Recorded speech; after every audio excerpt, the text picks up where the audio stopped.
Chapter 12. The Silent Valley.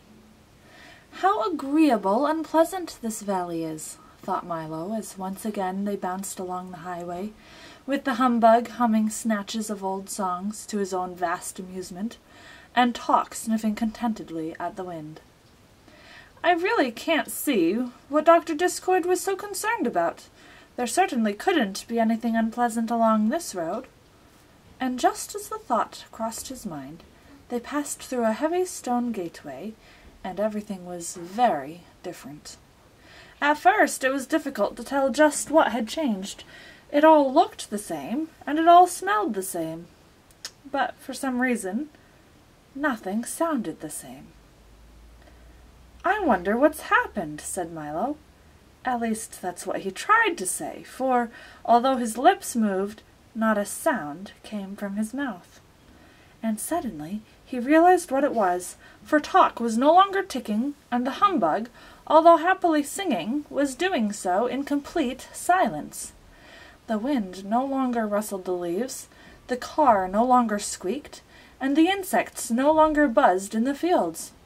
Not the slightest thing could be heard, and it felt as if, in some mysterious way, a switch had been thrown and all the sound in the world had been turned off at the same instant. The humbug, suddenly realizing what had happened, leapt to his feet in terror, and Talk worriedly checked to see if he was still keeping time.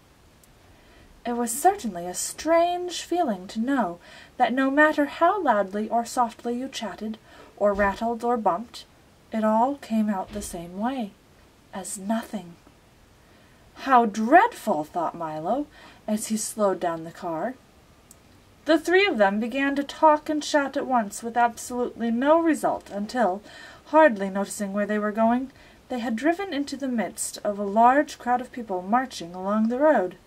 Some of them were singing at the tops of their non-existent voices, and the others were carrying large signs which proclaimed, "Down with silence! All quiet is no diet! It's laudable to be audible! More sound for all!"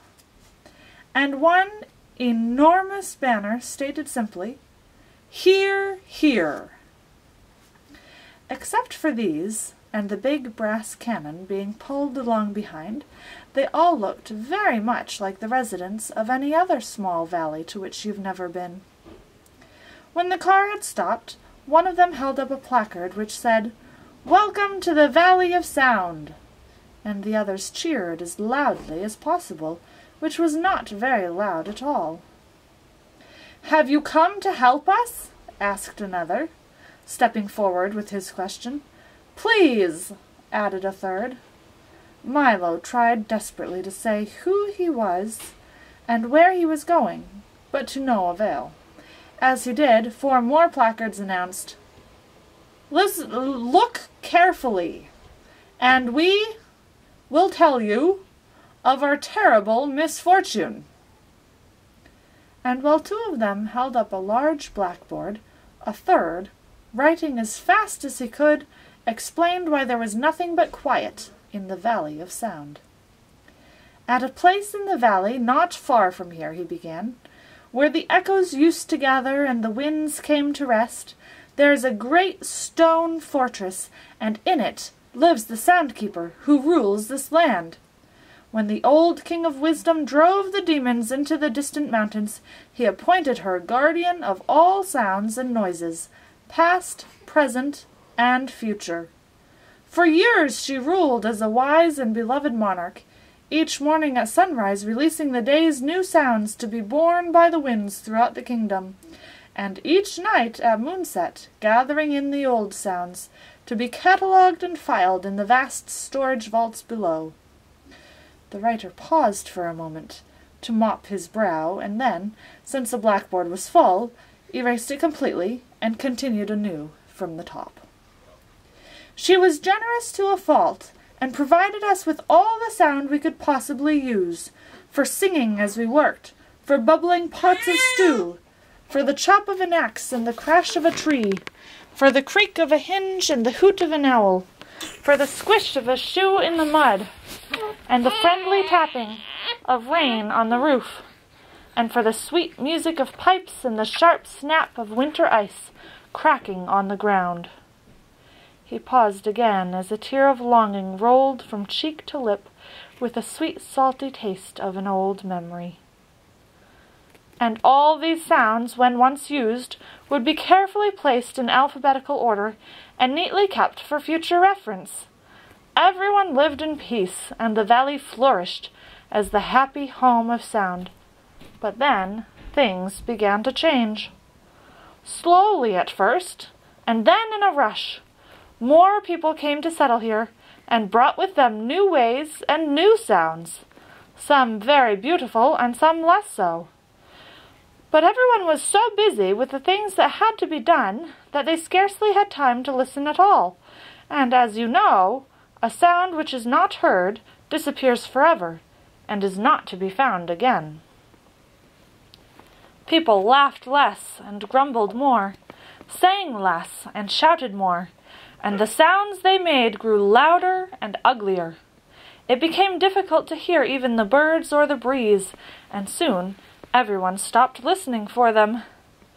He again cleared the blackboard as the humbug choked back a sob and continued writing. The sound-keeper grew worried and disconsolate.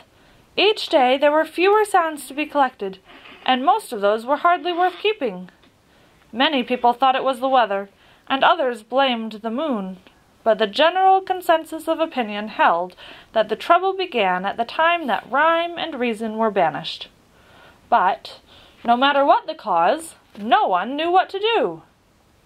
Then one day Dr. Discord appeared in the valley with his wagon of medicines and the bluish, smoggy din. He made a thorough examination and promised to cure everyone of everything, and the sound-keeper let him try. He gave several bad-tasting spoonfuls of medicine to every adult and child, and it worked, but not really as expected, for he cured everybody of everything but noise. The sound-keeper became furious. She chased him from the valley forever, and then issued the following decree. From this day forward, the Valley of Sound shall be silent. Since sound is no longer appreciated, I hereby abolish it. Please return all unused amounts to the fortress immediately. And that's the way it has been ever since, he concluded sadly. There is nothing we can do to change it, and each day new hardships are reported. A small man with his arms full of letters and messages pushed through the crowd and offered them to Milo. Milo took one which read, Dear Soundkeeper, we had a thunderstorm last week, and the thunder still hasn't arrived.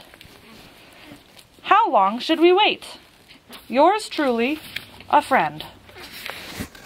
Then he took a telegram which stated, Band concert, great success, stop. When may we expect the music, stop.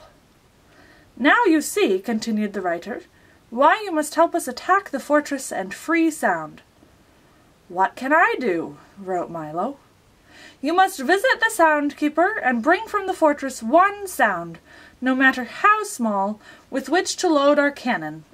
For, if we can reach the walls with the slightest noise, they will collapse and free the rest. It won't be easy, for she is hard to deceive, but you must try. Milo thought for just a moment, and then, with a resolute, I shall, volunteered to go. Within a few minutes, he stood bravely at the fortress door. Knock, knock, he wrote neatly on a piece of paper which he pushed under the crack. In a moment, the great portal swung open, and as it closed behind him, a gentle voice sang out, Right this way, I'm in the parlor. Can I talk now? Cried Milo happily, hearing his voice once again. Yes, but only in here, she replied softly. Now do come into the parlor. Milo walked slowly down the long hallway and into the little room where the sound-keeper sat listening intently to an enormous radio set, whose switches, dials, knobs, meters, and speaker covered one whole wall, and which at the moment was playing nothing. Isn't that lovely? She sighed. It's my favorite program. 15 minutes of silence, and after that there's a half-hour of quiet, and then an interlude of lull. Why, did you know that there are almost as many kinds of stillness as there are sounds? But, sadly enough, no one pays any attention to them these days. "Have you ever heard the wonderful silence just before the dawn?" she inquired. "Or the quiet and calm just as a storm ends? Or perhaps you know the silence when you haven't the answer to a question you've been asked, or the hush of a country road at night, or the expectant pause in a room full of people, when someone is just about to speak, or, most beautiful of all, the moment after the door closes, and you're all alone in the whole house. Each one is different, you know, and all very beautiful, if you listen carefully." As she spoke, the thousands of little bells and chimes which covered her from head to toe tinkled softly, and, as if in reply, the telephone began to ring too. "For someone who loves silence, she certainly talks a great deal," thought Milo. "At one time I was able to listen to any sound made any place at any time," the soundkeeper remarked, pointing towards the radio wall. "But now I merely—" "Pardon me," interrupted Milo, as the phone continued to ring. "But aren't you going to answer it?" "Oh, no, not in the middle of the program," she replied, and turned the silence up a little louder. "But it may be important," insisted Milo. "Not at all," she assured him. "It's only me. It gets so lonely around here, with no sounds to distribute or collect, that I call myself 7 or 8 times a day just to see how I am." "How are you?" he asked politely. "Not very well, I'm afraid. I seem to have a touch of static," she complained. "But what brings you here?" "Of course. You've come to tour the vaults. Well, they're usually open to the public only on Mondays from 2 to 4, but since you've traveled so far, we'll have to make an exception. Follow me, please." She quickly bounced to her feet with a chorus of jingles and chimes, and started down the hallway. "Don't you just love jingles and chimes?" "I do," she answered quickly. "Besides, they're very convenient, for I'm always getting lost in this big fortress, and all I have to do is listen for them, and then I know exactly where I am." They entered a tiny cage-like elevator, and traveled down for fully 3/4 of a minute, stopping finally in an immense vault, whose long lines of file drawers and storage bins stretched in all directions, from where here began to where there ended, and from floor to ceiling. "Every sound that's ever been made in history is kept here," said the soundkeeper, skipping down one of the corridors with Milo in hand. "For instance, look here." She opened one of the drawers and pulled out a small brown envelope. "This is the tune George Washington whistled when he crossed the Delaware on that icy night in 1777. Milo peered into the envelope, and, sure enough, that's exactly what was in it. "But why do you collect them all?" he asked, as she closed the drawer. "If we didn't collect them," said the soundkeeper, as they continued to stroll through the vault, "the air would be full of old sounds and noises bouncing round and bumping into things. It would be terribly confusing, because you'd never know whether you were listening to an old one or a new one. Besides, I do like to collect things, and there are more sounds than almost anything else. Why, I have everything here from the buzz of a mosquito 1,000,000 years ago to what your mother said to you this morning. And if you come back here in 2 days, I'll tell you what she said tomorrow. It's really very simple. Let me show you. Say a word. Any word." "Hello," said Milo, for that was all he could think of.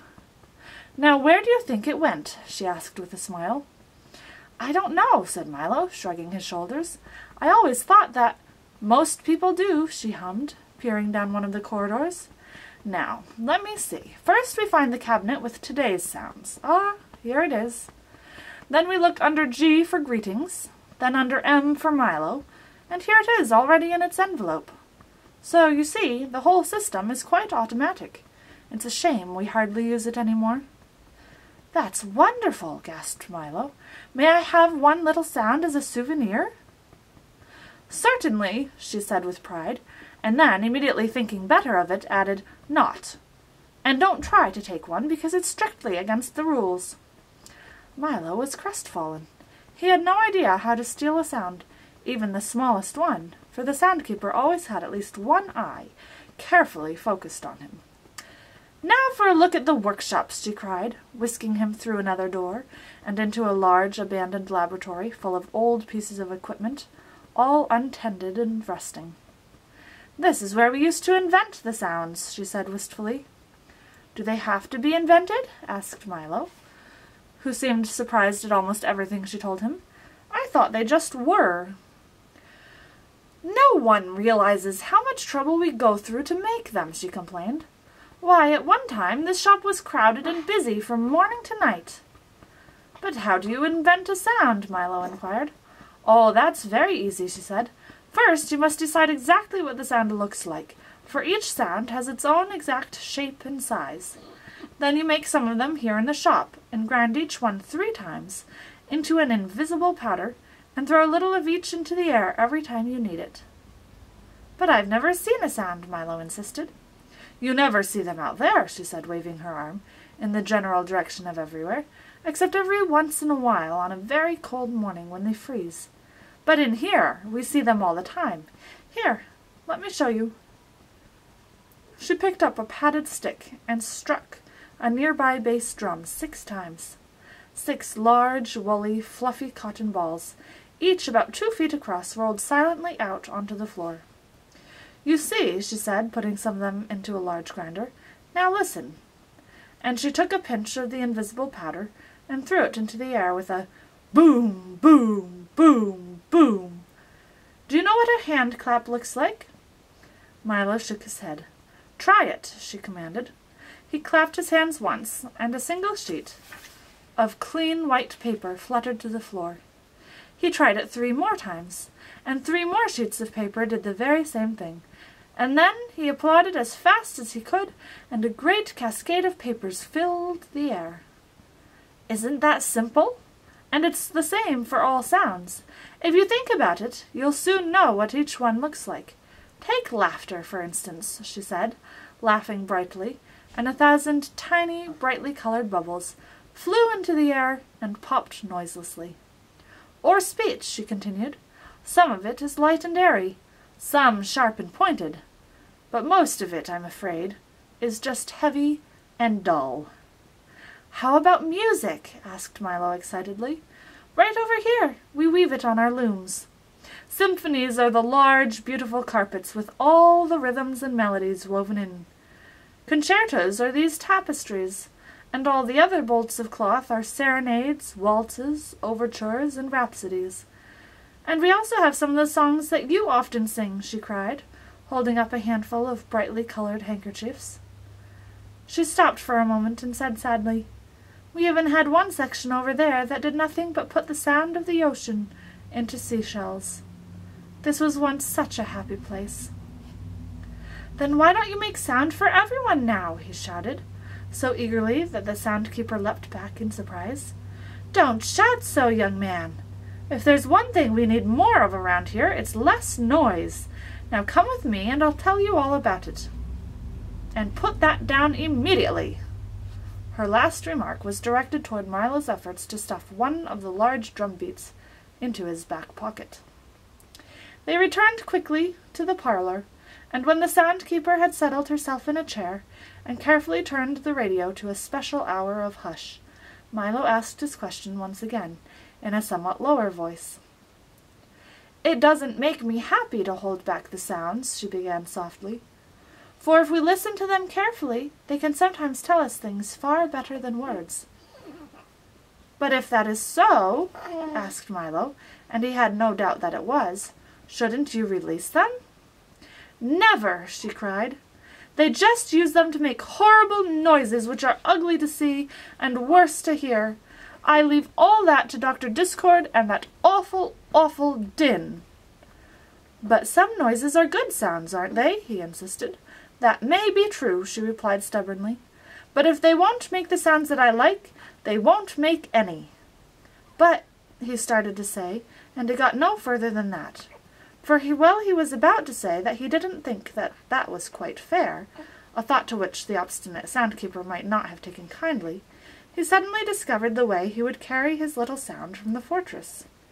In the instant between saying the word and before it sailed off into the air, he had clamped his lips shut, and the but was trapped in his mouth, all made, but not spoken.